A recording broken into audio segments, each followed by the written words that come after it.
All right, this is from Dex and a bunch of hyphens. I didn't know you could do that. Dex and a bunch of hyphens on the Cyberpunk Red subreddit. The crew met, did the gig, and went home. Now what? Now what do we do? I'm starting my game up again after a pretty long hiatus.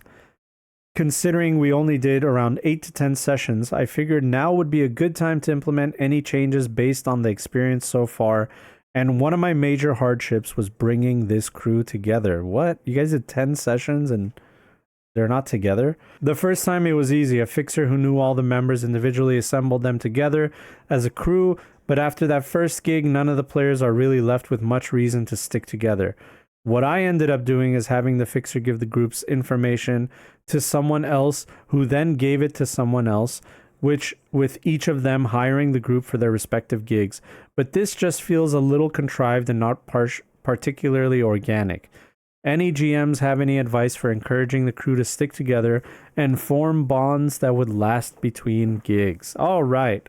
This is a great question, actually. What I'm curious about is how you can do 8 to 10 sessions of gameplay, assuming they're at least 2 hours each. So 20 hours of gameplay. And you go through all that hardship together as mercs and you don't bond, you know what I mean? Because if you think about it, I understand the whole gig mentality where like, hey, you're a mercenary, I'm a mercenary, we're doing our gigs, we make our money and we split. I get that. I totally get that.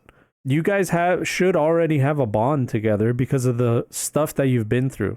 What I've always told people is the players don't have to be not the players. The player characters don't have to be friends with each other, but they're coworkers. And what is it about good coworkers, okay? Good coworkers are not friends that you hang out with necessarily. You know, they might be your friends, but they're just people that you know that you can count on when it comes to work, okay? When you clock in, you both know you have a job to do, and you can trust that the other person is going to do their job. And then when you guys clock out, that's it. You know, maybe you follow each other on Facebook or something or Instagram, and that's about it. You know, you're not going to birthday parties. You're not inviting them over for Christmas. But when it comes to work, they're in the concept of like working together. You guys can trust each other. It's the same thing with the player characters. All right, you guys know that in a life or death situation where you need someone that you can trust, that this particular person can be trusted. That's a good coworker to me, okay? And because of that, you guys kind of do form a little bit of a bond, you know what I mean? You have a bond with each other where you're like, I have family members that I can't even take with me on these gigs, and they're not trying to save, and this person that's not my family member saved my life on countless occasions. I've saved their life on countless occasions. We've both become successful and our bank accounts have money in them because of each other. All right. That means a lot more in the world of Cyberpunk than a lot of things. So I don't know what you would need to do to form a bond between them, but I think having a common enemy is really important, where there is a common enemy that hates them, that is looking for them. A common enemy brings them together. Also, they're in a business together. They are business partners, okay? You 4 players, their characters, they work with a fixer, and the fixer's like, okay, I got another job for you guys. You can't just be like, oh, by the way, our netrunner, I replaced him with this guy. The fixer might be like, okay, well, I don't want that guy there. I don't know him. I don't trust him. I don't care if he's your buddy. I don't care if you say he's capable.